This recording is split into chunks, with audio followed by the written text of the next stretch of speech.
Exams होते हैं like railway, SSC, banking, तो हर एग्जाम के लिए ये सेशन काफी जरूरी है। इसे जरूर देखिए, ध्यान से देखिएगा।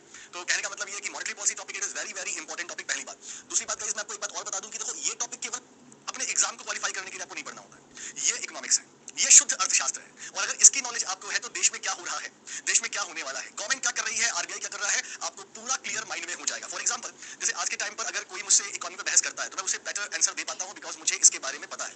तो गाइस, आप लोग भी कभी चाय की दुकान पर जाएंगे, आज के बाद कभी चाय की दुकान पर जाएंगे, शादियों में जाएंगे जहां पर बड़े बुजुर्ग मिलकर देश के बारे में बात करते हैं, आप भी आराम से वहां बात कर सकते हैं और अपनी बातें रख सकते हैं। It is very very important. तो सेशन को लाइक कर दीजिए, शेयर कर दीजिए। हम शुरुआत करने आ रहे हैं अपने टॉपिक की। जो हमारे हिंदी वाले भाई बहन हैं तो परेशान बिल्कुल नहीं होंगे। मॉनेटरी पॉलिसी को हिंदी में हम क्या बोलते हैं? मौद्रिक नीति बोलते हैं, मौद्रिक नीति बोलते हैं, ठीक है। मेरा नाम अभिजीत मिश्रा है, आपको ये पता होगा। जो नए बच्चे हैं, नहीं मालूम तो मालूम कर लीजिए। हमारे चैनल को सब्सक्राइब कर लीजिएगा, वीडियो को शेयर कर दीजिए, ठीक है। चलिए, प्रीति क्लास होगी आपकी, डेली होगी, इसका प्रॉमिस मैं नहीं कर रहा हूँ, लेकिन पूरा पढ़ाऊंगा, ये मैं प्रॉमिस कर रहा हूँ आपको, ठीक है। तो फिलहाल आज मॉनेटरी पॉलिसी का पार्ट 1 है, क्योंकि ये खत्म नहीं हो पाएगा। आपको मैं छोटी से छोटी जानकारी दूंगा, तो इसीलिए आप वीडियो को पूरा देखिएगा अगर आपको अपने कॉन्सेप्ट क्लियर करने हैं। और यकीन मानिए गाइस, यूट्यूब पर आपको इससे बेटर क्लास मॉनेटरी पॉलिसी पर नहीं मिलेगी, ये मेरा दावा है और वादा भी है आपसे। चलिए, तो गाइस सब तैयार है, रेडी है, शुरू करें अपना टॉपिक। तो टॉपिक का नाम है मॉनेटरी पॉलिसी, हिंदी वालों के लिए मौद्रिक नीति। क्या क्या क्वेश्चन एग्जाम में आते हैं हम वो बात भी करेंगे, ठीक है। तो एक क्वेश्चन बनता है कि यार मॉनेटरी पॉलिसी कौन बनाता है, क्यों बनाता है, कौन बनाता है, क्यों बनाता है। देखिए, एक बात मेरी समझिएगा, ये जो हमारा देश है, ये जो हमारी कंट्री है जो चल रही है, ये बेसिकली दो पॉलिसी पर चलती है, दो नीतियों पर चलती है। दो नीति कौन कौन सी? एक मॉनेटरी पॉलिसी और एक फिस्कल पॉलिसी। अगर आप लोगों ने मेरे इस वीडियो पे अच्छा रिएक्शन दिया तो मैं आपको फिस्कल पॉलिसी भी पढ़ाऊंगा। अच्छा रिएक्शन नहीं दिया तो मैं फिस्कल पॉलिसी नहीं पढ़ाऊंगा, क्योंकि ये मेरे पेड बैच की कंटेंट है और पेड बैच पर मुझे बहुत अच्छा रिस्पांस मिलता है, तो मैं यूट्यूब पे बर्बाद क्यों करूं? हाँ, अगर मेरे वीडियोस आप देखोगे, लाइक करो, कमेंट करोगे, तो मेरा कुछ यहाँ पे जो मेरी मेहनत है ना, वो सफल मुझे लगेगी। तो वीडियो को अब आपकी रिस्पांसिबिलिटी अच्छा बना देगी। चलिए, तो मैंने आपसे क्या बोला कि देश दो नीति पर चलता है, एक मौद्रिक नीति मॉनेटरी पॉलिसी और एक राजकोषीय नीति फिस्कल पॉलिसी। चलिए, मैं आपको दिखाता हूँ। ठीक, तो गाइस, ये है हमारे पास एक चार्ट जिसमें हम देश की बात कर रहे हैं। तो जो हमारा देश है ना बेटा, वो दो पॉलिसी पर चलता है। एक मॉनेटरी पॉलिसी, इसे कौन बनाता है? तो मॉनेटरी पॉलिसी कौन बनाता है? Reserve Bank of India. मौद्रिक नीति कौन बनाता है? Reserve Bank of India. और दूसरा फिस्कल पॉलिसी, जो आप यहाँ पर देख पा रहे हैं। फिस्कल पॉलिसी को हिंदी में हम क्या बोलते हैं बेटा? राजकोषीय नीति। और राजकोषीय नीति कौन बनाता है? Government of India. तो पहले तो अपने माइंड में ये दो पॉइंट क्लियर रखना कि मॉनेटरी पॉलिसी आरबीआई बनाती है और फिस्कल पॉलिसी भारत सरकार बनाती है। तो फिस्कल पॉलिसी से आरबीआई का कोई भी लेना देना नहीं है। मैं पहले फिस्कल पॉलिसी को थोड़ा सा एक्सप्लेन करूंगा ताकि आपको दोनों में डाउट ना हो। देखिए, मेरी बात समझिए। देखिए, जैसे फॉर एग्जांपल, जब से नरेंद्र मोदी की सरकार आई है, नरेंद्र मोदी सरकार चाहती है कि मार्केट में ग्रोथ हो। और ग्रोथ कैसे आएगा? पैसा बढ़ने से। और पैसा कैसे बढ़ेगा? जैसे मान लीजिए मैं 100 रुपए इनकम अर्न करता हूं और मुझे 10% का इनकम टैक्स देना पड़ता है, मतलब 100 रुपए का 10 रुपए मैं दे रहा हूं सरकार को, 90 मेरे पास आ रहे हैं। हाँ, 90 आ रहा है, तो 90 मैं खर्च करूंगा, यानी मार्केट में 90 रुपीस में खर्च कर रहा हूं। तो भारत सरकार को चाहिए कि अगर पब्लिक के पास पैसा और बढ़े तो भारत सरकार इस इनकम टैक्स को 10 से 5 कर सकती है। अब मैं 100 रुपए इनकम अर्न कर रहा हूं और टैक्स 5 रुपए हो गया, 5 रुपए हो गया, तो मैं अब सरकार को केवल 5 रुपए दूंगा, मेरे पास 95 बच जाएंगे। पहले मेरे पास 90 बच रहे थे बेटा, अब 95 बच रहे हैं, तो मैं 95 रुपीस खर्च करूंगा। मेरी बात समझो, पहले देश में 90 रुपए आ रहे थे, अब 95 आ रहे हैं, तो ज्यादा ग्रोथ किसमें? 95 में, क्योंकि मैं 95 खर्च करूंगा। मेरा खर्च बढ़ेगा तो मैं डिमांड ज्यादा करूंगा, और जब मैं डिमांड ज्यादा करूंगा तो प्रोडक्शन भी अपने आप बढ़ेगा। तो ये टैक्स काम कौन है? राजकोषीय नीति। ये टैक्स का काम क्या है? राजकोषीय नीति। इससे आरबीआई से कोई मतलब नहीं। ठीक, भारत सरकार बहुत सारी स्कीम आपके लेकर आती है, लाइक मुद्रा योजना, लोन बांट रही है भारत सरकार, है ना। फॉर एग्जांपल, प्रधानमंत्री आवास योजना, होम लोन बांट रही है, इससे भी देश में डेवलपमेंट हो रहा है, लेकिन ये राजकोषीय नीति है। और ये कौन कर रहा है? भारत सरकार। तो इससे आपको मॉनेटरी पॉलिसी से कोई लेना देना नहीं है। अगर हम टैक्सेस की बात करेंगे, हम इंपोर्ट की बात करेंगे, एक्सपोर्ट की बात करेंगे, पब्लिक एक्सपेंडिचर की बात करेंगे, तो बेटा वो फिस्कल पॉलिसी, वो मॉनेटरी पॉलिसी नहीं है। तो फिस्कल पॉलिसी क्लियर हुआ क्या? जरा मुझे कमेंट करिए। देखिए, मेरी एक हैबिट है, मैं पहले ऑफलाइन क्लास लेता था, फिर मेरे पेड कोर्सेस आए, मैं ऑनलाइन आया। जब तक हर बच्चा मुझसे कहता नहीं है ना कि सर हाँ क्लियर हो गया, मैं आगे बढ़ता नहीं हूं। मेरी एक हैबिट है, तो प्लीज जरा मुझे बता दीजिएगा। हाँ राहुल, वो अलग मैटर है, कोरोना वायरस का, और ये सब अलग मैटर है, हम उस पर भी कभी डिस्कस कर लेंगे। कभी एक ओपन सेशन लेकर मैं प्लान कर रहा हूँ कि आस्क मी एनीथिंग, मुझसे कुछ भी आप पूछ सकते हैं, वो सेशन में लेकर आऊंगा। लेकिन अभी हम इसकी बात करेंगे। आकृति कैसी है बेटा, कैसी है? चलिए, स्वराज बोल रहे क्लियर है, तानिया बोल रही है क्लियर है, रानी झांसी अभी अभी युद्ध लड़के आ रही है, वही बोलिए क्लियर है, पल्लवी क्लियर है, अभिनव तिवारी क्लियर है। ठीक, तो हमें क्लियर। तो गाइस, अब हम बात क्या करने वाले हैं? केवल मॉनेटरी पॉलिसी के। गाइस, एक बात अपने माइंड में बेटा कुछ भी कंफ्यूजन मत आने देना रिगार्डिंग टैक्सेस, गवर्नमेंट स्कीम्स, हम उसकी बात अभी नहीं करेंगे। हम पढ़ क्या रहे बेटा? Monetary policy. और मॉनेटरी पॉलिसी में हम केवल मनी की बात करेंगे, पैसे की बात करेंगे। तो पैसे से क्या क्या हो सकता है, हम उसकी बात करने वाले हैं, ठीक है। तो इसी पर फोकस रखना, अपने माइंड में कोई डाउट मत आने देना। मैं खुद ही आपसे पूछूंगा क्वेश्चन क्लियर हुआ कि नहीं क्लियर हुआ, फिर मैं एक्सप्लेन भी कर दूंगा, तो परेशान होने की जरूरत नहीं है। हाँ, हार्दिक बात करते हैं बेटा, करते हैं। चलिए, तो हम क्या पढ़ने वाले हैं? Monetary policy. तो हमें एक क्वेश्चन का आंसर मिल गया कि मॉनेटरी पॉलिसी कौन बनाता है, तो रिजर्व बैंक ऑफ इंडिया बनाती है। पहला डाउट क्लियर हो गया। अब यार, किसी भी काम को करने का कुछ ऑब्जेक्टिव होता है, कुछ उद्देश्य होता है। फॉर एग्जांपल, मैं यहाँ पे पढ़ा रहा हूँ, मेरा कुछ उद्देश्य है, आप मेरी क्लास कर रहे हो, आपका कुछ ऑब्जेक्टिव है। आपका ऑब्जेक्टिव है कि एग्जाम क्लियर करना, आपका ऑब्जेक्टिव है अपने घर वालों को खुशियां देना, अपनी जनरेशन को आगे, मतलब एक होता है ना कि एक लग्जरियस लाइफ देना, वो आपका अपना ऑब्जेक्टिव है, आपके अपने उद्देश्य है। आप वहां पर बैठे हो, मैं पढ़ा रहा हूँ, मेरा कुछ उद्देश्य है, तो रिजर्व बैंक ऑफ इंडिया का भी कुछ उद्देश्य है। और गाइस, आपके एग्जाम में सीधे सीधे क्वेश्चन पूछा जाता है कि मॉनेटरी पॉलिसी का क्या उद्देश्य होता है, वो भी आपको याद रखना है। तो एक क्वेश्चन का आंसर क्या मिला कि मॉनेटरी पॉलिसी कौन बनाता है? Reserve Bank of India. अब दूसरा क्वेश्चन हमारा क्या बनेगा कि अच्छा, मॉनेटरी पॉलिसी आरबीआई बनाता है, तो आरबीआई में कौन बनाता है, कौन रिस्पॉन्सिबल है इसके पीछे, हम उसकी बात भी करने वाले, ठीक है। तो बने रहे मेरे साथ, हम आगे बढ़ रहे हैं। चलिए इंग्लिश में है, इंग्लिश को देख के घबराइएगा नहीं, मैं हिंदी में सब कुछ एक्सप्लेन कर दूंगा जिन बच्चों को इंग्लिश से दिक्कत होती है, ठीक है? तो परेशान होने की जरूरत नहीं है, मैं सब कुछ पढ़ाऊंगा। देखिए तो अब ये क्वेश्चन ये आ रहा था कि यार गाइस मॉनेटरी पॉलिसी कौन बनाता है? आरबीआई। आरबीआई में कौन बनाता है हमें ये पता होना चाहिए। तो याद रखिए, देखिए मॉनेटरी पॉलिसी कौन बनाता है मतलब समझिए बेटा। देखिए गाइस एक बात समझिएगा कि हमारे देश में जो ये मॉनेटरी पॉलिसी आती है ना बेटा, ये 6 टाइम आती है, एक साल में 6 बार आती है। एक साल में 6 बार। एक साल में 6 का मतलब फाइनेंशियल ईयर, मतलब गाइस आपको पता है कि हमारा जो फाइनेंशियल ईयर है वो अप्रैल से शुरू होता है और मार्च में खत्म हो जाता है। मार्च में खत्म हो जाता है। और कौन सा फाइनेंशियल ईयर आने वाला है? तो 2020-21 का फाइनेंशियल ईयर आने वाला है, जो अप्रैल में शुरू होगा और मार्च में खत्म हो जाएगा। मार्च कब खत्म होगा? 21 में खत्म हो जाएगा। हमें ये तो क्लियर है। तो आपको पता है ना गाइस कि हर चीज फाइनेंशियल ईयर में ही आती है। तो मेरी बात समझिएगा कि मॉनेटरी पॉलिसी आरबीआई बनाता है वो तो ठीक है, लेकिन कुछ बेसिक पहले समझ लो। ये जो पॉलिसीज आती हैं ये पूरे एक साल में 6 बार आती हैं, यानी 2 महीने पर एक बार आती हैं। 2 महीने पर एक बार आती हैं, ठीक है? पहली पॉलिसी कब आएगी? अप्रैल में, देन जून में, देन अगस्त में, देन अक्टूबर में, देन दिसंबर में और देन फरवरी में। फरवरी वाली लास्ट होगी। तो पूरे एक साल में कितनी बार पॉलिसी आती है? 6 बार आती है। मैं भी गलत बोल रहा हूं? एग्जैक्टली बेटा, पॉलिसी तो एक ही होती है, कुछ चेंज करना है नहीं चेंज करना है ये सब एक साल में 6 बार होता है। तो आप बोल सकते हो कि 6 बार पॉलिसीज आती हैं, एक साल में 6 बार पॉलिसीज आती हैं, ठीक है? एक साल में 6 बार पॉलिसीज आती हैं, 2 महीने पर एक बार आती हैं। अब जैसे आपने देखा कि पहले रेपो रेट जो था वो 5.40 था, फिर 5.15 हो गया, तो ये है मॉनेटरी पॉलिसी में चेंजेस। तो क्वेश्चन ये बनता है कि यार मॉनेटरी पॉलिसी में चेंजेस करता कौन है, बनाता कौन है? तो उसका आंसर क्या होगा आपका? उसका आंसर होगा मॉनेटरी पॉलिसी कमेटी। फिर सुन लो, फिर सुन लो, मॉनेटरी पॉलिसी कौन बनाता है? Reserve Bank of India. लेकिन रिजर्व बैंक ऑफ इंडिया में कौन बनाता है? तो मॉनेटरी पॉलिसी कमेटी। ये रिस्पांसिबल बॉडी है जो कि आपके लिए मॉनेटरी पॉलिसी में चेंजेस करती है, बनाती है जो है, और पूरे एक साल में 6 बार ये पॉलिसीज लेकर आते हैं आपके लिए, ठीक है? तो मॉनेटरी पॉलिसी कमेटी। अब देखिए आपके एग्जाम में बेटा एमपीसी का फुल फॉर्म भी पूछा गया, तो फुल फॉर्म क्या हो गया? Monetary policy committee. एक क्वेश्चन और, इस एमपीसी में कितने मेंबर्स होते हैं? इस एमपीसी में कितने मेंबर्स होते हैं? तो इस एमपीसी में 6 मेंबर होते हैं। मॉनेटरी पॉलिसी कमेटी में 6 मेंबर होते हैं। 6 मेंबर कैसे? 3 मेंबर अपॉइंट करता है भारत सरकार। ऐसा नहीं है, देखो बात पैसे की है और पैसे के मामले में भारत सरकार रिस्क नहीं ले सकती है। तो भारत सरकार अपने कुछ मेंबर आरबीआई के बोर्ड में डालती है। जैसे होता नहीं है फॉर एग्जांपल जासूसी, देखिए होता नहीं, हमारे भी जैसे एजेंट हैं वो पाकिस्तान में बैठे हैं, कहीं बैठे हैं, या जैसे मतलब कि दूसरों की बातों को जानना, तभी तो हम स्ट्रांग बने रहेंगे ना, गुप्तचर। तो भारत सरकार अपने 3 मेंबर बैठाती है आरबीआई के पास कि तुम जो भी करोगे हमको पूरी इंफॉर्मेशन होनी चाहिए। तो 3 मेंबर भारत सरकार की तरफ से और 3 member reserve Bank of India की तरफ से होते हैं, मतलब बेसिकली 6। मोटा मोटा समझो कि जो ये मॉनेटरी पॉलिसी कमेटी होती है, there are 6 member, 3 member from government of India और 3 मेंबर फ्रॉम हमारी RBI, Reserve Bank of India. तो कहने का देखो, अभी मैं हर आपके डाउट को क्लियर करूंगा, सुनना बहुत ध्यान से। पहला क्वेश्चन, मॉनेटरी पॉलिसी कौन बनाता है? Reserve Bank of India. Reserve Bank of India में कौन? Monetary policy committee. कितने मेंबर होते हैं? 6 मेंबर होते हैं, 3 मेंबर गवर्नमेंट के साइड से, 3 मेंबर आरबीआई के साइड से। पूरे एक साल में मॉनेटरी पॉलिसी कितनी बार आती है? 6 बार आती है। ये कुछ बेसिक कॉन्सेप्ट है, बेसिक क्वेश्चंस बन सकते हैं जो मैंने आपको बता दी। अच्छा आइए, अब गाइस क्या बात कर रहे हैं, मैंने आपसे बोला था कि मॉनेटरी पॉलिसी एक साल में 6 बार आती है। देखिए तो भाई जो मॉनेटरी पॉलिसी कमेटी है उसकी मीटिंग भी 6 बार होती होगी। तो क्या हमारे लॉ में कुछ ऐसा लिखा है कि मतलब यार ये इस कमेटी की मीटिंग कम से कम इतनी बार तो होनी ही चाहिए, ज्यादा से ज्यादा इतनी बार होनी ही चाहिए? देखिए The meeting of the monetary policy committee are held at least 4 times in a year। अब सुना बहुत ध्यान से। एक्चुअली क्या है बेटा, पहले मॉनेटरी पॉलिसी हर 3 महीने पर एक बार आती थी, हर 3 महीने पर। अब कितना हो गया है? हर 2 महीने पर। तो कहा गया है कि कम से कम 4 बार तो मीटिंग होनी ही चाहिए। मतलब समझो, मतलब ये है कि मॉनेटरी पॉलिसी जो आएगी वो 2 बार भी आ सकती है और अगर आरबीआई कुछ चेंज करता है तो 3 बार भी हो सकता है कि हर 3 महीने पर एक बार। अब ऐसा नहीं हो सकता कि मॉनेटरी पॉलिसी की जो मीटिंग है या जो पॉलिसी आ रही है वो 4 महीने एक बार है, ऐसा हो ही नहीं सकता, क्योंकि एटलीस्ट 4 बार तो मीटिंग होनी ही होनी है। 4 बार मीटिंग होने का मतलब ये है बेटा कि एटलीस्ट 3-3 महीने पर तो पॉलिसी में चेंजेस होने ही चाहिए। तो इसमें कंफ्यूज मत होना। एटलीस्ट 4 टाइम का मतलब क्या? एटलीस्ट कम से कम 4 बार, मैक्सिमम 6 बार हो सकता है, बिल्कुल। तो कम से कम 4 बार तो मीटिंग होनी ही चाहिए। यानी रिजर्व बैंक ऑफ इंडिया ने, गवर्नमेंट ने मिलकर एक ऐसा प्लान बनाया है कि यार अगर मॉनेटरी पॉलिसी की फ्रीक्वेंसी की बात करें, हम लोगों ने क्या पढ़ा कि एक साल में 6 बार आती है। अगर भविष्य में आरबीआई को चेंज भी करता है तो क्या चेंज करेगा? मिनिमम वो ये कर सकता है कि मॉनेटरी पॉलिसी को 2 महीने की जगह हो सकता है वो 3 महीने पर लेकर आए, क्योंकि 4 बार तो मीटिंग होनी ही होनी है। ये वाला पॉइंट क्लियर हुआ? ये वाला पॉइंट क्लियर हो गया होगा मेरे ख्याल से, ठीक है? तो एक पॉइंट। अच्छा, मॉनेटरी पॉलिसी कमेटी किस कमेटी के रिकमेंडेशन पे आई थी? ये भी क्वेश्चन एग्जाम में आ चुका है। तो क्वेश्चन का आंसर क्या हमारा? उर्जित पटेल कमेटी। उर्जित पटेल जो कि फॉर्मर आरबीआई के गवर्नर थे, आपको बताइए गाइस। तो उर्जित पटेल के रिकमेंडेशन पे मॉनेटरी पॉलिसी कमेटी को बनाया गया था। 6 मेंबर होंगे, ये सब उन्हीं का पूरा लिखा जोखा था। तो उर्जित पटेल कमेटी। अच्छा, मॉनेटरी पॉलिसी किस ईयर में आई? तो किस ईयर में आई? तो 2016 में। ये मैं अभी आपको एग्जाम के पॉइंट ऑफ व्यू से पढ़ा रहा हूं। अभी हम लोग कॉन्सेप्चुअल चीज आगे पढ़ेंगे, ठीक है? तो अभी तक हमने क्या पढ़ लिया? मॉनेटरी पॉलिसी कौन बनाता है? आरबीआई। आरबीआई में कौन? Monetary policy committee. There are 6 member, 3 RBI की तरफ से, 3 भारत सरकार की तरफ से। मॉनेटरी पॉलिसी अभी एक साल में 6 बार आती है, 2 महीने पर एक बार आती है। मॉनेटरी पॉलिसी कमेटी जो बनती है उनकी मीटिंग एटलीस्ट एक साल में 4 बार तो होनी ही चाहिए। Monetary policy committee Urjit Patel committee के रिकमेंडेशन पे आई थी 2016 में। ये सारे पॉइंट मैंने आपको बता दिए। हाँ, स्क्रीनशॉट ले लो, स्क्रीनशॉट ले लो, ठीक है? तो एक पॉइंट हो गया। आगे बढ़ते हैं गाइस, आगे बढ़ते हैं और देख लीजिए। हालांकि ये सारे पॉइंट थोड़े से टफ लेवल के हैं, मैं आपको अभी एक्सप्लेन कर दे रहा हूं, लेकिन धीरे धीरे मॉनेटरी पॉलिसी हमारी जब खत्म होगी ना तो आपको ये पूरा क्लियर हो जाएगा। ये मेरी रिस्पांसिबिलिटी है, मैं पूरा क्लियर कर दूंगा, ये मेरी रिस्पांसिबिलिटी है, बने रहे हमारे साथ। मॉनेटरी पॉलिसी कमेटी को बोरो कहां से किया है? ये कौन सा क्वेश्चन है जी? चलिए अब देखिए गाइस क्या लिखा है। The current mandate of the committee is to maintain 4% annual inflation until 31st March 2021। देखिए सुनना बहुत ध्यान से। तो भारत सरकार ने क्या बोला? भारत सरकार ने आरबीआई से बोला कि ठीक है तुम बनाओ मॉनेटरी पॉलिसी कमेटी, हमें मतलब नहीं, लेकिन 2021 तक 31 मार्च 2021 हमारे देश में जो महंगाई की दर है, इन्फ्लेशन, वो 4% होनी चाहिए। सुनना बहुत ध्यान से, ये पॉइंट काफी क्रूशियल है, ठीक? कहीं आपको मिलेगा भी नहीं, कोई पढ़ाता भी नहीं, सब पॉइंट मैं पढ़ा रहा हूं, सुनिए। आरबीआई ने क्या बोला कि ठीक है, गवर्नमेंट ने क्या बोला आरबीआई से कि ठीक है तुम मॉनेटरी पॉलिसी कमेटी बनाओ, तुम अब 3 नंबर अपने हिसाब से चुनो, कोई दिक्कत नहीं, लेकिन 31 मार्च 2021 तक इन्फ्लेशन का रेट 4% से बढ़ना नहीं चाहिए, महंगाई 4% से बढ़नी नहीं चाहिए।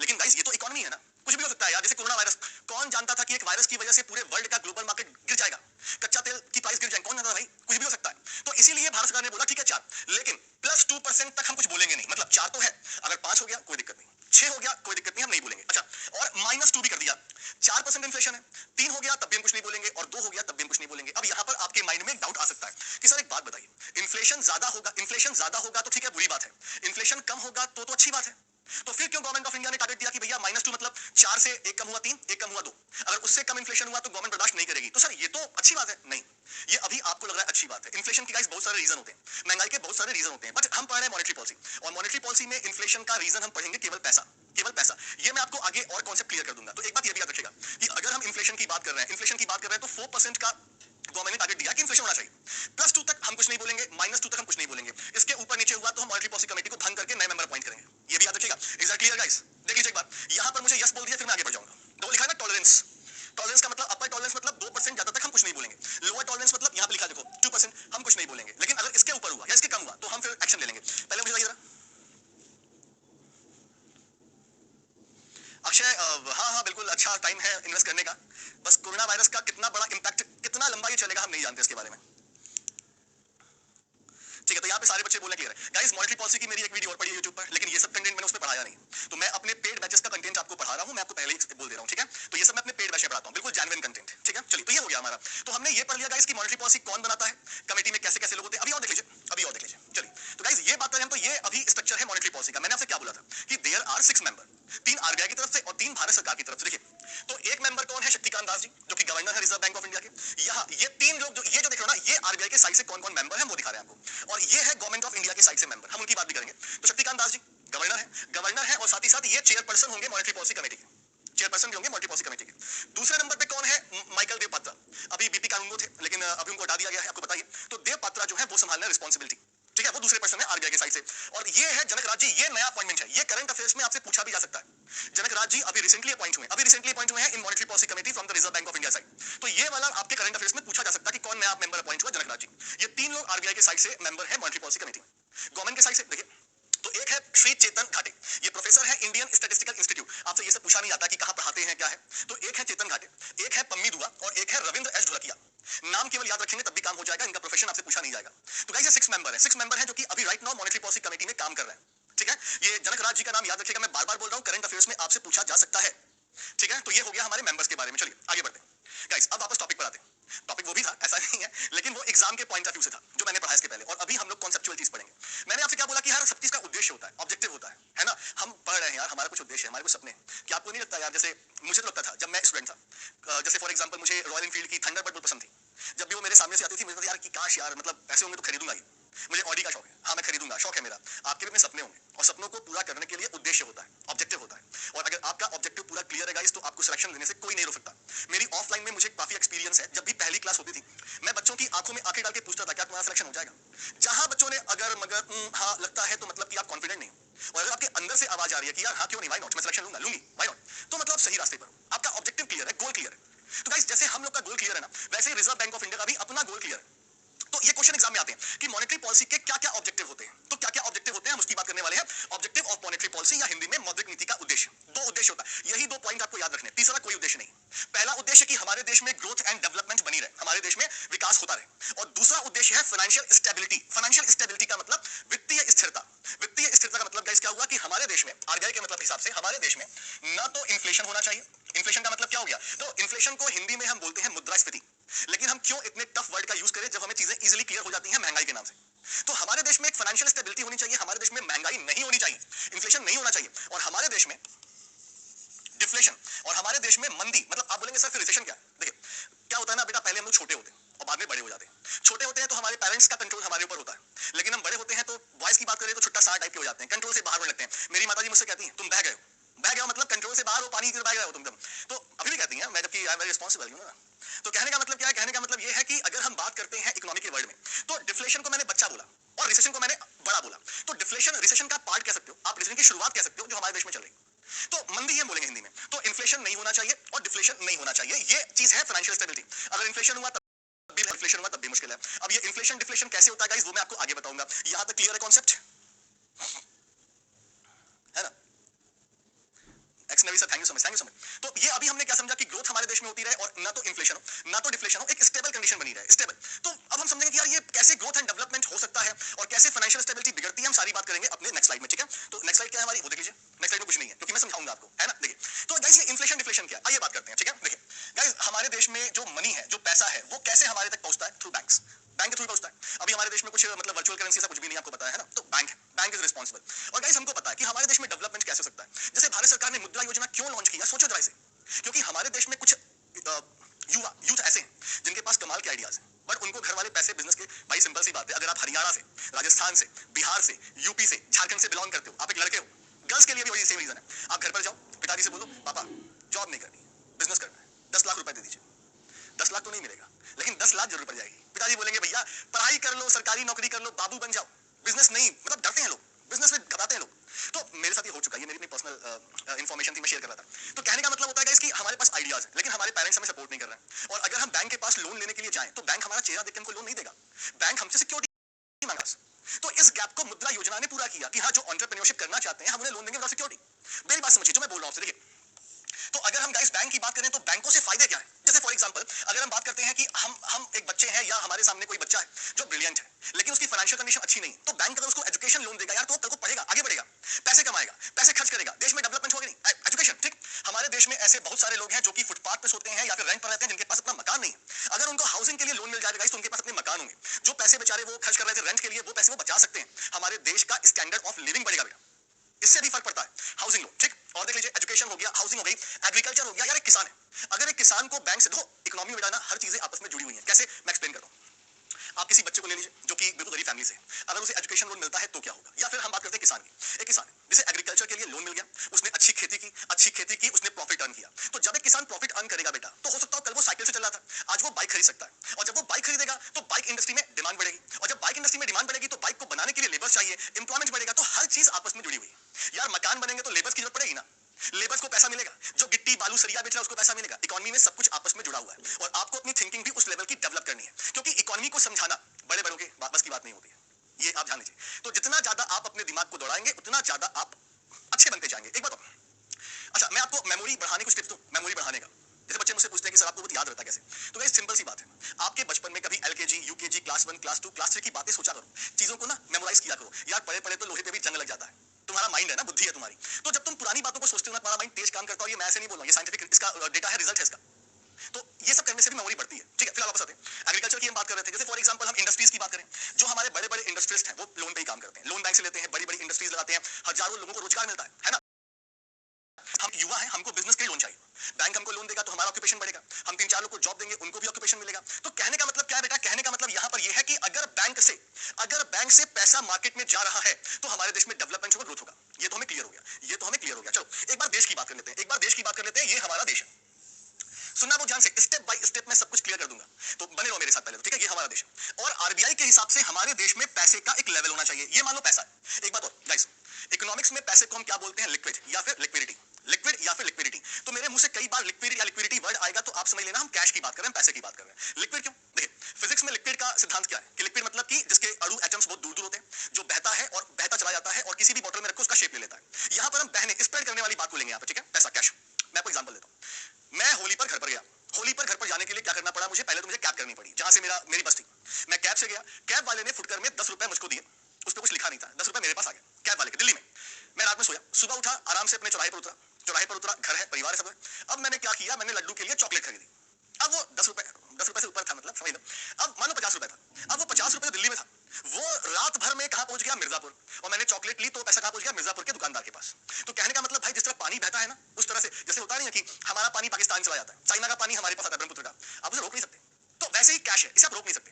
कितने हाथों से पैसा आपके हाथ में आया है कोई नहीं जानता यार। फॉर एग्जांपल नोटबंदी में जो नोट पर लिखा था सोनम गुप्ता बेवफा है ना? तो क्या आपको मालूम है किसने लिखा? आप पता भी नहीं कर सकते हो ना गाइस, क्योंकि वही तो बात है, कितने हाथों से वो होकर आपके पास पहुंच रहा है। आपके पास 100 रुपए की नोट है, क्या आप मुझे बता सकते हैं कि इसके पहले किसके पास था? आप बोलेंगे पापा के पास था, उसके पहले किसके पास था? तो ये कैश लिक्विड बह रहा है पानी की तरह, है ना? तो इसे लिक्विडिटी बोलते हैं। आई थिंक क्लियर कॉन्सेप्ट हो जाएगा, ठीक है?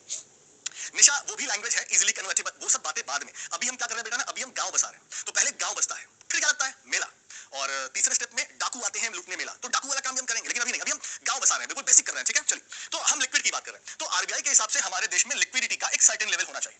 अगर पैसा इससे ज्यादा बढ़ गया तो भी दिक्कत है, और पैसा इससे कम हो गया तो भी दिक्कत है। आप बोलेंगे पैसा कैसे बढ़ेगा घटेगा? भाई सिंपल सी बात है, वो सिंपल सी बात है। अगर मान लीजिए कि हम बैंक की बात करते हैं, बैंकों ने आरबीआई की बात न मानकर भावनाओं में बहकर ज्यादा लोन वोन बांट दिया। अगर आरबीआई ने फॉर एग्जांपल ज्यादा लोन बांट दिया, तो ये जो पैसा है ना, ये पैसा आएगा आएगा और मार्केट में पैसे को बढ़ा देगा, पैसा बढ़ जाएगा। और जब पैसा बढ़ेगा तो क्या होगा गाइस? जब पैसा बढ़ेगा तो क्या होगा? मेरी बात समझिए यार। अभी आप लोग जॉब नहीं कर रहे, आप कैसे डिमांड करते हो? आप डिमांड क्या करते हो? मे भी शायद आप सुबह के नाश्ते में नहीं खाते होगे, टिफिन लगवाया होगा या घर पे खाना खाते होंगे, महीने में एक दो जींस खरीदते होंगे या वो भी नहीं खरीदते होंगे। अगर आप थोड़े खुदगर्ज टाइप के, मतलब थोड़े खुददार टाइप के हैं, तो शायद आप तैयारी के टाइम पर अपने पेरेंट्स से ज्यादा पैसे नहीं मांगते होंगे। तो गर्ल्स की बात मैं नहीं कर रहा हूँ। गर्ल्स तो भैया पैसे के मामले में अमरता का वरदान लेकर आती हैं ऊपर से। लड़कियों के पास पैसा होता है, बचा लेती हैं, पता नहीं कैसे, हम मुझे समझ नहीं आता। मेरी मम्मी मुझे मेरे दीदी से ज्यादा पैसे देती थी हमेशा, लेकिन हमेशा मैं भिखारी बना रहता था। और दीदी के पास जब भी वो अपना वो बॉक्स होते थे, खोलती थी ना, उसमें पैसे ही पैसे होते थे। मैंने चुराए भी हैं, पिटा भी हूं मैं। गर्ल्स तो फाइनेंशियल मैनेजमेंट में बहुत अच्छी होती हैं। बॉयज की बात करें तो बॉयज बस जब पैसा मिलता है, फिर गरीबी चलती है, उधार पे सारा काम चलता है ना। मैं भी रहा हूं बाहर बाहर, तो मुझे पता है हॉस्टल लाइफ, है ना। तो कहने का मतलब गाइस कि अभी हम क्या डिमांड कर पाते हैं, लेकिन कल को जब आपकी जॉब लग जाएगी, कोई एसएससी सीजीएल में जाएगा, इनकम टैक्स ऑफिसर बनेगा, कोई बैंक पीओ बनेगा, कोई डीआरडीओ में जाएगा, अलग अलग जगह प्लेस होंगे, तो फिर आपकी सैलरी आएगी। और गाइस जब सैलरी आएगी ना, तो आप अकेले अपने लिए कुछ नहीं खरीदोगे, अपने पेरेंट्स के लिए भी खरीदोगे। शायद दिन में आप 3 बार शॉपिंग करो, शायद आप फ्रूट एंड नट्स खाओ, खूब भयंकर अच्छे से खाओ, नाश्ते वास्ते में जो भी गरीबी चलता है हम लोग का, है ना। डिमांड बढ़ने वाली बात हो रही है। और इसे ये तो हो गया रियल एग्जांपल। अब थोड़ा सा हम एक और एग्जांपल लेते हैं ताकि मैं आपके कॉन्सेप्ट को क्लियर कर दूं। देखिए, अभी हम लोग जितने लोग भी ये वीडियो देख रहे हैं, सपोज करिए 100 लोग हैं हम लोग, ठीक। हम लोग 100 लोग हैं, हम लोग अभी वीडियो देख रहे हैं। अचानक पता नहीं कहां से हम लोगों के अकाउंट में 100 करोड़ रुपए आ जाए। हम 100 लोग के अकाउंट में 100 करोड़ रुपए आ जाए। तुम लोग बोलो कि सर आपकी बात सच हो जाए, सरस्वती माता बैठ जाए आपके जबान में, ऐसा भी तो होता है ना। लोग कहते हैं एक बार तो आती, तो हम सबका कल्याण हो जाएगा। अब देखो, पैसा बढ़ेगा तो डिमांड बढ़ेगी, डिमांड बढ़ेगी तो बहुत चलिए बाइक से, कार से, अब अपना प्राइवेट जेट होना चाहिए। और इंडिया में जो कंपनी प्राइवेट जेट बेचती है, वो एक साल में मुश्किल से मुश्किल 2-3 प्लेन बेच पाती होगी। मान लो कंपनी नोएडा में है, उसके पास 3 प्लेन बचा हुआ है, और उसे पता है कि 3 प्लेन खरीदने कोई आने वाला नहीं है, वो अपना चिल कर रहा है। तभी क्या हुआ, हम 100 लोग पहुंच गए उसके पास, 100 लोग, और हमने कहा कि भैया प्लेन चाहिए। अब प्लेन वाली कंपनी देख रही है कि यार हमारे पास तो केवल 3 प्लेन है, खरीदने वाले 100 लोग, वो क्या बोलेगी कि ठीक है, इसका प्राइस 1 करोड़ रुपए है, जो इससे ज्यादा पैसा दे देगा हम उसको बेच देंगे। समझना बात को, क्योंकि गाइस आप देखो ना, समझो बात को, डिमांड कितनी है? डिमांड 100 प्लेन की है, डिमांड 100 प्लेन की है, डिमांड बढ़ गई है, लेकिन सप्लाई कितनी है? सप्लाई केवल 3 प्लेन की है, और सप्लाई 3 प्लेन की है, तो क्या होगा? तो यही होगा ना बेटा कि कंपनी क्या बोलेगी, जो ज्यादा पैसा देगा उसको हम देंगे प्लेन। यानी कि जब भी किसी भी चीज की डिमांड अचानक से बढ़ जाती है और सप्लाई कम है, तो वो चीज हमेशा महंगी हो जाती है, लॉ ऑफ डिमांड। ये है भाई, सिंपल सी बात है। जैसे आप डायमंड्स की बात कर लो, प्लैटिनम की बात कर लो, इतने महंगे क्यों हैं? क्योंकि इनकी सप्लाई बहुत कम है। आप लोहे की बात कर लो, लोहा डिमांड में बहुत है, लेकिन लोहे की सप्लाई भी है, और लोहे की सप्लाई भी है तो वो सस्ता है। भाई हम लोग के लाइफ में हम लोगों ने एग्जांपल फील भी किया होगा, हम लोग नहीं आप लोग, कहते हैं ना, जब कोई चीज हमारे पास होती है तो हमें उसकी वैल्यू समझ में नहीं आती है, और जब वो चीज हमारे पास नहीं होती है हमें तब जाकर उसकी वैल्यू समझ में आती है। वॉइस सेंडी नाउ, अपने पुराने ख्याल में मत आए, यहीं रहे, क्लास में रहे। तो एग्जांपल है, तो डिमांड बढ़ी तो प्राइस बढ़ा, डिमांड बढ़ी तो प्राइस बढ़ा। इसका मैं एक एग्जांपल और आपको दे सकता हूं, वो तो जेन्युइन एग्जांपल दूंगा, ठीक है। जैसे क्या होता है, गाइस, होता है जैसे हमारे घरों में आप देखते होंगे, जैसे मैं आपकी बात करता हूं, मैं बॉयज की बात करूंगा। जब हमारा सिलेक्शन कहीं पर होता है तो हमारी माता जी जो लोग हैं वो कम से कम 10 मंदिर में दर्शन करने आती हैं। 10 मंदिर में क्यों आती हैं? 10 भाई, भगवान तो एक सब सेम ही है ना, एक मंदिर में काफी है, लेकिन 10 टेंपल में जाने से उन्हें कम से कम हर टेंपल में 10-10 हुए मिलेंगे। यानी 10 कितना हो गया? 100 हो गए। यानी 100 महिलाओं में आपकी इंफॉर्मेशन ब्रॉडकास्ट हो गई कि आपका सिलेक्शन हो गया, आप गवर्नमेंट एम्प्लॉय बन गए हैं। पहले आप गली में घूमते थे और लोग आपको सोचते थे कि अरे कुछ काम का नहीं, लेकिन आज आप पीओ हो, आप इनकम टैक्स ऑफिसर हो, आप रेलवे में हो, आपकी डिमांड बढ़ गई है। अब जब डिमांड, पहले आप क्या थे? कुछ नहीं थे, निठल्ले थे, और अभी क्या है? आपका सिलेक्शन हो गया। अब आपका सिलेक्शन हो गया तो क्या होगा? आपके लिए आएंगे शादी के रिश्ते, और जब शादी के रिश्ते आएंगे तो जो लड़की का पिता होगा ना, वो क्या बोलेगा? वो बोलेगा आपके पिताजी से, शादी आप कर लीजिए। नहीं, मेरी तरफ कुछ बढ़िया है, हाँ है, हम 10 लाख रुपए दहेज देंगे आपको। कल तक तुम्हें कोई पूछने वाला नहीं था, और आज तुम्हारी प्राइस 10 लाख रुपए हो गई। तुम्हारे पिताजी भी गेम खेल लेंगे, क्या बोलेंगे? अरे नहीं, वो तो अभी यूपीएससी की तैयारी कर रहा है, भले तुम गोवा में एंजॉय कर रहे हो। अब सामने वाला डिस्टर्ब हो गया कि यार ये अगर पीओ बन गया है, इनकम टैक्स में चला गया है, तो ये आईएएस भी बन सकता है, सीट पहले बुक कर लो, 15 लाख रुपए देंगे जी, 10 लाख तो हो गया, 15 लाख देंगे। डिमांड बढ़ी किस तुम्हारी, देखो है ना, पहले पीओ से आईएएस, सामने वाला क्या बोलेगा कि मतलब कि 15 देंगे। पिताजी क्या बोलेंगे? अरे नहीं, वो तो प्री क्वालिफाई कर लिया है ना, तो मेन सेंस के लिए बड़ा लफड़ा होता है, वो पढ़ना होता है, मेंस 20 लाख रुपए। तो डिमांड बढ़ती जा रही है तो प्राइस बढ़ती जा रही है। हालांकि आज के टाइम पर ये सब चीजें अपवाद है, लड़कियां हमेशा आगे आ रही हैं, लड़कियां टॉप कर रही हैं, गर्ल्स, और बेसिकली गर्ल्स भी अब गवर्नमेंट जॉब कर रही है, प्राइवेट जॉब में बहुत अच्छे पोस्ट पर है। तो जो खुद पैसे कमा रहा है वो दहेज नहीं देगा, तो बॉयज और लेना भी नहीं चाहिए मेरे हिसाब से। फिलहाल मैं एग्जांपल के लिए दे रहा था कि कोई इस पे बुरा मानने वाली बात नहीं है, ठीक है ना। चलो, तो यहाँ पर मैं आपको डिमांड और प्राइस के बीच में रिलेशन बना रहा था। तो डिमांड कैसे बढ़ेगी? तो गाइस मैं अभी आपको एग्जांपल दे रहा था कि किसान के पास पैसे बढ़ जाएंगे, एक स्टूडेंट पढ़ लिख जाएगा, तो आप पैसे खर्च करोगे, आप चीजों की डिमांड को बढ़ाओगे, और डिमांड अगर अचानक से बढ़ गई, सप्लाई कम हो जाएगी, प्राइसेस बढ़ जाएंगी, इन्फ्लेशन आ जाएगा। जिम्बाब्वे में क्या हुआ था? जिम्बाब्वे में यही तो हुआ था। जिम्बाब्वे के राष्ट्रपति थे, राष्ट्रपति मुगाबे, वो तानाशाह थे। वो इकोनॉमिक्स में भी तानाशाही अपनी दिखा दी। उन्होंने सोचा कि यार जिम्बाब्वे को अमीर बनाते हैं, और उन्होंने क्या किया, ढेर सारी करेंसी प्रिंट करवा दी अपने रिजर्व बैंक से, और ढेर सारी गवर्नमेंट स्कीम से पैसा भेज दिया मार्केट में। हॉस्पिटल फ्री, एजुकेशन फ्री, ये जब मेरा दोस्त में रहता है, ट्रांसपोर्टेशन सब कुछ फ्री वहां पर। तो भैया जब सब कुछ फ्री है तुम्हारे पास, सरकार तुम्हें इतना खर्च कर रही है पैसा, तो पैसा कहां, मार्केट में तो रहेगा।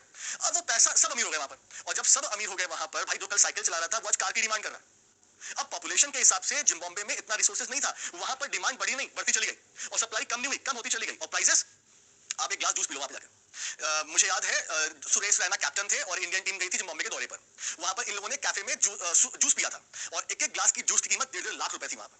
हाइपर इन्फ्लेशन, इतना है इन्फ्लेशन। तो डिमांड और प्राइस, मैंने आपको बहुत सारे एग्जांपल दे दिए गाइस। मेरे ख्याल से आपको ये क्लियर हो गया कि मनी के फ्लो से डिमांड कैसे बढ़ेगी, और डिमांड के बढ़ने से प्राइसेस कैसे बढ़ेंगी, मतलब इन्फ्लेशन कैसे आएगा। आई थिंक कॉन्सेप्ट क्लियर हो चुका होगा। क्लियर हो तो यस करिए, फिर हम आगे बढ़ेंगे।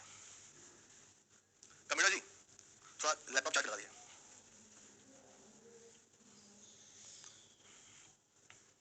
बहुत सारे एग्जांपल हैं, वेनेजुएला भी इसका बड़ा अच्छा एग्जांपल है, बहुत सारे एग्जांपल है। मैं तो केवल आपको सिंपल सी लैंग्वेज में समझाने की कोशिश कर रहा था गाइस। स्वाति बोलिए क्लियर है, शाइना बोलिए क्लियर है, पल्लवी, अंकिता, अधिकारी साहब, अच्छा अधिकारी साहब ठीक है। तो हाँ क्लियर है, इतने लोगों ने क्लियर। तो गाइस हमें ये क्लियर हो गया कि यार पैसे की वजह से इन्फ्लेशन कैसे आता है। चलिए अभी हम क्या पढ़ेंगे कि पैसे की वजह से डिफ्लेशन कैसे आता है। और मेरी बात समझिए, आपको ये लग रहा होगा कि मैं टॉपिक को लंबा खींच रहा हूं, मैं नहीं खींच रहा हूं गाइस। ये इकोनॉमिक्स है, इसमें एक के बाद एक डाउट आते हैं, और मुझे आपके सारे डाउट क्लियर करने हैं, इसलिए मैं आपको बहुत डीप में लेके जा रहा हूं। लेकिन यकीन मानिए कि आप अगर मॉनेटरी पॉलिसी का पूरा सेशन देख लोगे मेरा ना, तो फिर आप अपने आप में बहुत बड़े नॉलेजेबल व्यक्ति हो जाओगे। ये मैं आपसे गारंटी के साथ आपको बोल रहा हूं, ठीक है। आइए अब हम बताएंगे डिफ्लेशन की। तो हमें इतना क्लियर है कि आरबीआई के हिसाब से पैसा पहुंचना चाहिए हमारे देश में एक लेवल पर। पैसा ज्यादा हो जाएगा तो इन्फ्लेशन हो जाएगा, लेकिन पैसा अगर कम हो गया तो क्या आ जाएगा, डिफ्लेशन। चलिए एक बात समझते हैं, पैसा कम होने से डिफ्लेशन कैसे आता है, सिंपल सी लैंग्वेज में समझते हैं। चलिए गाइस, अगर पैसा हमारे पास कम हो जाएगा तो हम डिमांड को बढ़ाएंगे या कम करेंगे। ऑफ कोर्स हम डिमांड को कम करेंगे। जैसे आप देख रहे हो ना ऑटोमोबाइल इंडस्ट्री में, है ना, हम डिमांड कम करेंगे, तो हमने डिमांड को अचानक से गिरा दिया। तो अगर डिमांड अचानक से गिर जाएगी तो उसकी सप्लाई क्या हो जाएगी, उसकी सप्लाई तो है ही है भाई, सप्लाई तो है, डिमांड है नहीं सप्लाई है। और जब भी ऐसा होता है ना बेटा, तो वो क्या होता है, वो चीजें हमेशा सस्ती होनी शुरू हो जाती है। कैसे, मैं कोई एग्जांपल देता हूं। आईफोन 7 मैंने लिया था जब ये नया नया आया था, बिल्कुल भीड़ भाड़ में जाके रकम मुक्ति करके मैंने लिया। 32 GB लिया था मैंने 60,000 रुपए में, 62,000 रुपए में लिया था, ठीक। और उसी के कुछ महीनों के बाद ये सस्ता होना शुरू हो गया। सस्ता होना आज की रेट में, आप आईफोन 7 प्लस की बात कर लीजिए 35,000 में मिल रहा है, जो पहले 70,000 का था। क्यों ऐसा हुआ, क्योंकि उसकी डिमांड ही नहीं है। अब डिमांड नहीं है, बन के रखा है तो बेचना तो है, तो प्राइसेस कम करने पड़ेंगे। जब ठंडी से गर्मी आता है, और जब गर्मी से ठंडी आती है, तो बड़े बड़े मॉल्स में एंड ऑफ सीजन सेल शुरू हो जाती है, और एंड ऑफ सीजन सेल में बड़े बड़े ब्रांड के कपड़े आपको बड़े सस्ते मिल जाएंगे। क्यों, क्योंकि अब भाई गर्मी से ठंडी आ रही है, तो गर्मी कपड़े कोई पहनना है नहीं, तो लोग क्या करेंगे, लोग यही करेंगे ना कि जो गर्मी कपड़े बिक नहीं रहे सस्ता करो बेचो, क्योंकि डिमांड नहीं है उसकी, डिमांड आगे नहीं होगी उसकी, होता है ना सिंपल सा। तो डिमांड तो अगर बहुत दिन बाद चिल्ला के पढ़ा रहा हूं, इतनी हैबिट नहीं है मुझे पढ़ाने की, अभी आ जाएगी हैबिट में, चीज आ जाएंगी। सिंगनील में यहीं पर मैं कहां जाऊंगा, हाँ सुनो सुनो सुनो। तो गाइस मैं क्या बोल रहा था कि डिमांड अगर कम हो रही है और वो चीज अवेलेबल है तो वो हमेशा सस्ती हो जाएगी। मैंने एक बात बोली थी ना, जब भी कोई चीज हमारे पास होती है तो उसकी कभी क्लियर नहीं होती है ना। तो सिंपल सी बात है यार, एक गरीब इंसान जो चिकन खाना चाहता है, हालांकि कोरोना वायरस पे बड़ा सस्ता हो गया चिकन, मैं सुन रहा हूं, मैं खाता नहीं। एक गरीब इंसान अगर उसे चिकन खाना उसके लिए बहुत बड़ी बात है, लेकिन जिसका खुद का चिकन शॉप हो बेटा, उसके लिए बहुत छोटी बात हो जाती है। मैंने आपको लोहे का एग्जांपल दिया था कि लोहा इतना महंगा क्यों नहीं है, क्योंकि लोहे की डिमांड तो है लेकिन लोहे की सप्लाई है, और जो चीज इजीली अवेलेबल है वो बेटा हमेशा क्या होता है, वो हमेशा मतलब उसकी वैल्यू कम होती है। फॉर एग्जांपल अभी आप लोग तैयारी कर रहे हो, आप लोग को लग रहा है कि यार गवर्नमेंट जॉब करनी है, और जिस दिन आपका सिलेक्शन हो जाएगा ना, क्या बोलोगे, मैं आप कुछ और करना है, मन नहीं लग रहा है। ये होता है, अगर कोई चीज आपको मिल गई ना तो फिर उसकी वैल्यू नहीं होती है। ये ह्यूमन सेंटीमेंट है, और इसी को मैं एग्जांपल के थ्रू आपको समझा रहा हूं कि अगर डिमांड नहीं है लेकिन सप्लाई है उसकी, तो वो हमेशा सस्ती हो जाती है। तो डिफ्लेशन में ये होता है, डिफ्लेशन में ये होता है, ठीक है, डिफ्लेशन में ये होता है। अब मैं आपसे क्वेश्चन पूछूंगा, इन्फ्लेशन में क्या हो रहा है, डिमांड बढ़ रही है लेकिन प्राइस बढ़ रहा है। डिफ्लेशन में क्या हो रहा है, डिमांड घट रही है लेकिन प्राइस घट रहा है। यानी दो कंडीशन हमारी इकोनॉमी के सामने है। आपको मैंने काफी कुछ पढ़ा दिया, अब जरा अपने दिमाग का यूज करके मुझे बताओ कि तुम्हारे नजर में क्या ज्यादा बुरा है, बुरा दोनों है, ज्यादा बुरा क्या है, इन्फ्लेशन या डिफ्लेशन, ज्यादा बुरा क्या है, कमेंट फर्स्ट। नहीं मनोज जी मैं यहां पढ़ाता हूं, जल्दी से आंसर करें यार, 3 डिसलाइक भी हो गए हैं, अब क्या करूं मैं, अपना हृदय निकाल के सामने रख नहीं सकता हूं भाई, पढ़ा तो रहा हूं ठीक से। Gargi thank you so much. हाँ स्वाति जी बिल्कुल सही आपने दिया।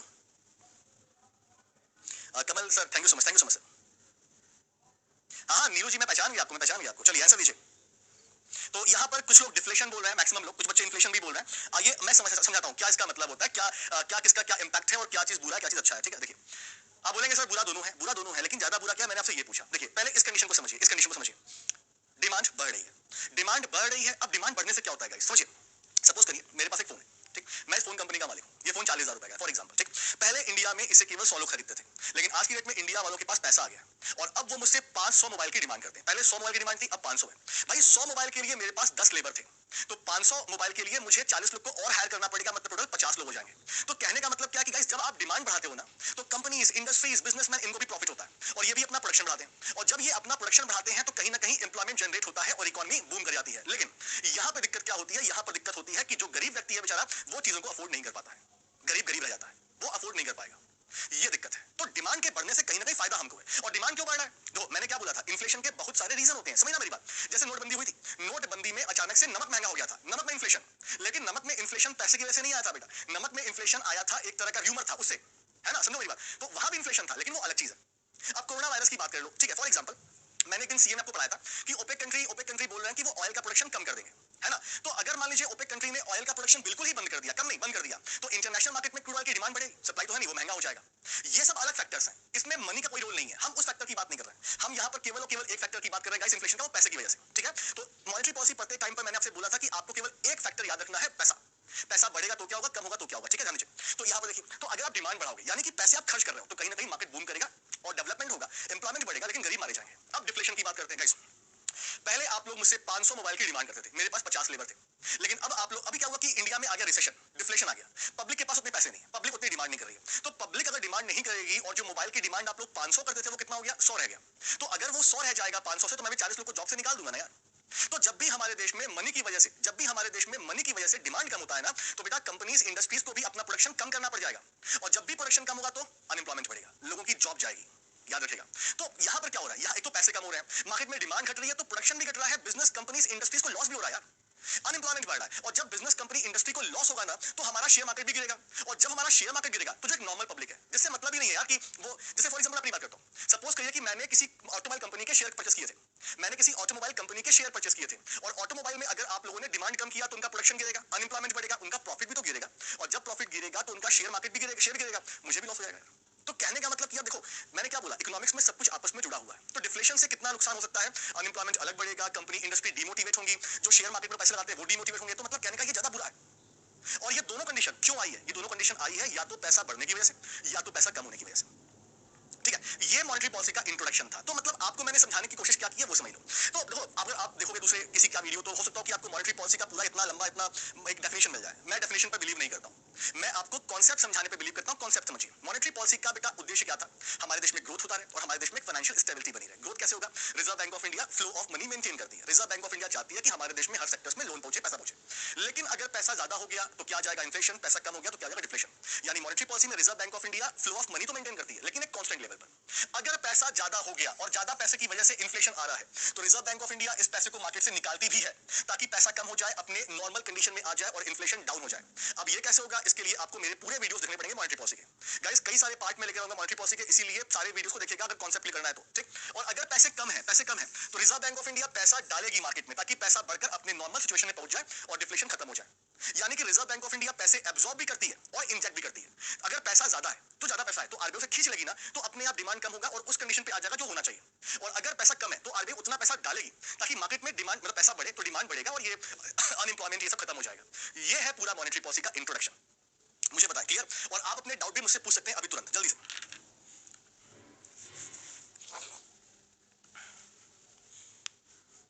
करंट सिचुएशन, डिफ्लेशन, डिफ्लेशन ही बोलूंगा मैं। गाइस, मुझे बता दें, यहां तक क्लियर हुआ concept? Namrata, thank you so much. Rinkiya के पापा को क्लियर हो गया।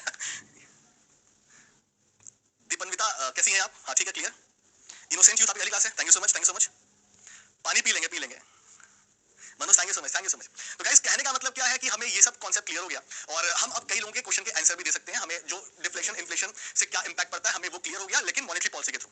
मैंने आपसे क्या बोला कि इन्फ्लेशन के और भी रीजंस होते हैं। मैं आपको इन्फ्लेशन टॉपिक भी पढ़ाऊंगा तो आपका पूरा डाउट क्लियर हो जाएगा, ठीक है? तो समझिएगा मेरी बात को। तो गाइस, यहां तक हमें क्लियर है। इसके बाद हम क्या पढ़ेंगे, ये तो डेफिनेशन वाली बात हो गई। देखिए, अब इसके बाद वही सेम चीज है, यहाँ पर मैंने फिगर बनाया था आप लोग के लिए, ठीक है, कि जैसे पैसा अगर बढ़े, ये अलग अलग सेक्टर्स जहां पे डेवलपमेंट के लिए पैसा अगर बढ़ गया तो क्या आएगा, इन्फ्लेशन, पैसा कम हो जाएगा, डिफ्लेशन। तो ये तो आपको पता ही है, ठीक है। एक चीज और देखिए, चलिए, तो गाइस अभी हम लोग क्या पढ़ रहे थे, अभी तक हम लोग पढ़ रहे थे कि मॉनेटरी पॉलिसी कौन बनाता है, कैसे बनाता है, क्या इसके ऑब्जेक्टिव है। फिर हमने क्या बात की कि यार मॉनेटरी पॉलिसी के दो ऑब्जेक्टिव हैं कि ग्रोथ एंड डेवलपमेंट बनी रहे और इन्फ्लेशन डिफ्लेशन ना हो। तो देखो यार कोई भी काम हम देखो, मैं आपको पढ़ा रहा हूं कैसे, कैमरे के थ्रू, इंटरनेट के थ्रू, आप पढ़ रहे हो मोबाइल के थ्रू, आप नोट्स बना रहे हो पेन के थ्रू। तो हर काम को करने के लिए कुछ इंस्ट्रूमेंट चाहिए। इंस्ट्रूमेंट का मतलब साधन चाहिए। तो जो भी reserve Bank of India monetary policy बनाती है, इन्फ्लेशन डिफ्लेशन कंट्रोल करती है, मनी का फ्लो मेंटेन करती है, वो कैसे करती है? वो अपने इंस्ट्रूमेंट के थ्रू करती है। तो यहाँ पर एक फिगर आपको दिखाई पड़ रहा है मॉनेटरी पॉलिसी इंस्ट्रूमेंट। और इंस्ट्रूमेंट की बात करें तो मॉनेटरी पॉलिसी के दो इंस्ट्रूमेंट होते हैं। एक होता है डायरेक्ट इंस्ट्रूमेंट और एक होता है इनडायरेक्ट इंस्ट्रूमेंट। हालांकि आप जिससे भी पढ़ रहे होंगे, जिससे भी आप उनसे पूछ लीजिएगा कि सर ये रेपो रेट को, बैंक रेट को, एमएसएफ को हम इनडायरेक्ट इंस्ट्रूमेंट क्यों बोलते हैं और इनको हम डायरेक्ट क्यों बोलते हैं? आंसर मिलेगा तो मुझे बताइएगा, ठीक है? मुझे नहीं पता इसका आंसर क्या होता है, ठीक? ये है डायरेक्ट इंस्ट्रूमेंट। इसमें तीन चीजें आती हैं। सीआरआर जो कितना चल रहा है 4%, एसएलआर कितना चल रहा है 18.25% एंड रीफाइनेंस फैसिलिटी, इस पे कोई परसेंटेज नहीं होता है, ठीक? Repo rate 5.15%, bank rate 5.40, MSF 5.40, reverse repo rate 4.9% and open market operation आपको यहाँ पे दिखाई पड़ रहा है। या तो अगर आप नोट्स बना रहे हैं तो नोट्स बना लीजिए, अगर आपको स्क्रीनशॉट लेना है स्क्रीनशॉट ले लीजिए। इसके बाद हम नेक्स्ट क्लास में बात करेंगे। तो ध्यान से गाइस क्लासेस को कंटिन्यू रखिएगा। यहाँ तक मैंने आपको पढ़ा दिया है, अभी इसके बारे में एक्सप्लेनेशन मैं बाद में दूंगा, नेक्स्ट क्लास में दूंगा, बिकॉज क्लास बहुत लंबी हो जाएगी, आप तो सो जाओगे। तो ये पढ़ लीजिए और ये पढ़ लीजिए, ठीक है? मैं हट रहा हूँ, साइड हट रहा हूँ। आप लोग तुरंत मेरे पर आरोप लगाओगे सर ये आप सामने आ गए, नहीं हो पाया, है ना? अच्छा, ठीक है, हाँ निशा जी, बिल्कुल बिल्कुल। अच्छा सिब्बा राव जी, ये ऐसे कंटेंट आपको वहां नहीं मिलेंगे, टाइम के साथ चीजें अपग्रेड हो जाती हैं, है ना? अभिषेक बोल रहे हैं डायरेक्ट से आप नोट प्रिंट कर सकते हैं। नहीं ऐसा कुछ भी नहीं है। ठीक है गाइस, तो आज इतना ही, हम मिलते हैं नेक्स्ट सेशन में और इसके आगे बात करेंगे। मॉनेटरी पॉलिसी पार्ट 2 क्लास कब होगी? आई थिंक मंडे को होगी। हैबिट है तो आप लोग जानते भी हैं, तो कर लेंगे गाइस। और प्लीज थोड़ा हमारे चैनल को सपोर्ट करो यार, अपना काम शुरू किया है आप लोग के सपोर्ट की वजह से किया है। और थोड़ा सा मतलब सेशन को शेयर करिए, लोगों को बताइए हमारे पास परफेक्ट फैकल्टी है, हमारे पास मैथ्स के बहुत अच्छे एजुकेटर हैं, रीजनिंग के बहुत अच्छे एजुकेटर हैं, सब कुछ है हमारे पास।